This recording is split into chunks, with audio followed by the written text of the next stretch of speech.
day once again, Suburban Readers. It's Beryl Wiseman, Editor-in-Chief of The Suburban. Welcome back to my study turned into a studio. And welcome back to The Suburban on Air.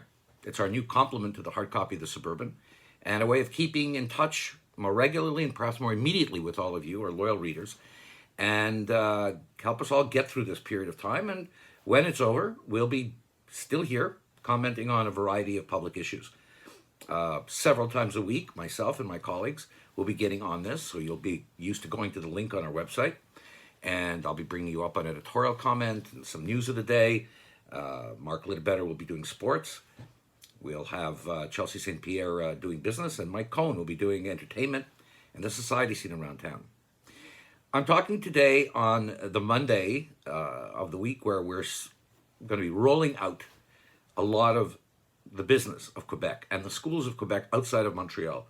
And we're getting a lot of mail and we're getting a lot of calls and comments of a certain degree of concern on your parts. And I want to today address a matter of perspective. The last time I was with you, I talked about how we are all in this together. We understand each other. It'll be perhaps a gentler, better environment out there as we get out. People will be understanding.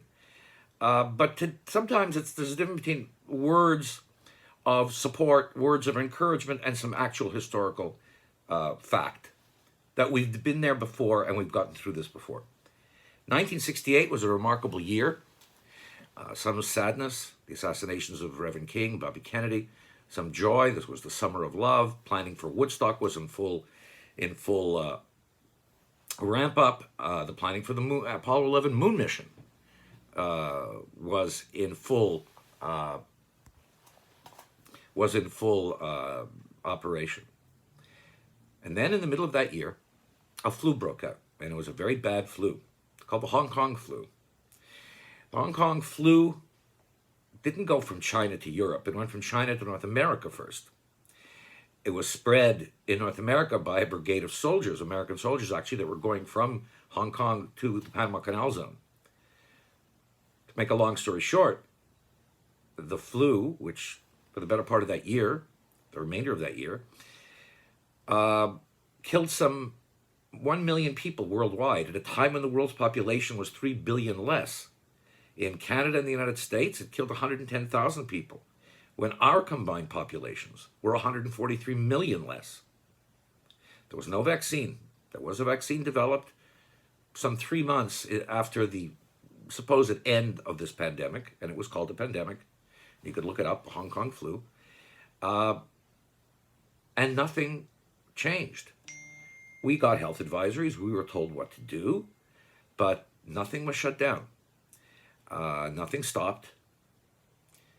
And for whatever reason, I think some of our mentalities were much different then. Yes, COVID is nasty. I've been covering this story for 2 months already. I've been in the ICUs. I've been with the doctors. I've been with the politicians. This is nasty. I don't think there's a good way to die, but this is a particularly ugly way to die. If the Hong Kong flu killed many people through pneumonia, this one is an inflammation of our lung tissue. But the percentages of people affected are the same. Incredibly small. No more than 8% of us will even get it. Much smaller percentage, of course, will get sick from it. Smaller than that will be hospitalized, and sadly, some will die as they are dying now. And sadly, the catastrophe of the CSHLDs, I'll discuss in a later blog, a video blog, with a doctor's actually running one of the better run ones and what they did. So there are similarities and there are one or two medical differences. But perhaps the biggest difference was in our attitudes. The numbers were reported, no, not in a 24/7 news cycle as we have today with cable news. But the numbers were reported, people were aware, this was front page news. And somehow we carried on. And there was pressure on hospitals as well. And somehow we carried on. Perhaps it was because there was more money for hospitals at that time. Because, of course, the reason that we're being given for the shutdown is that they didn't want to overstrain, government didn't want to overstrain the healthcare system. Just as now we're being told we have to start up, and we do.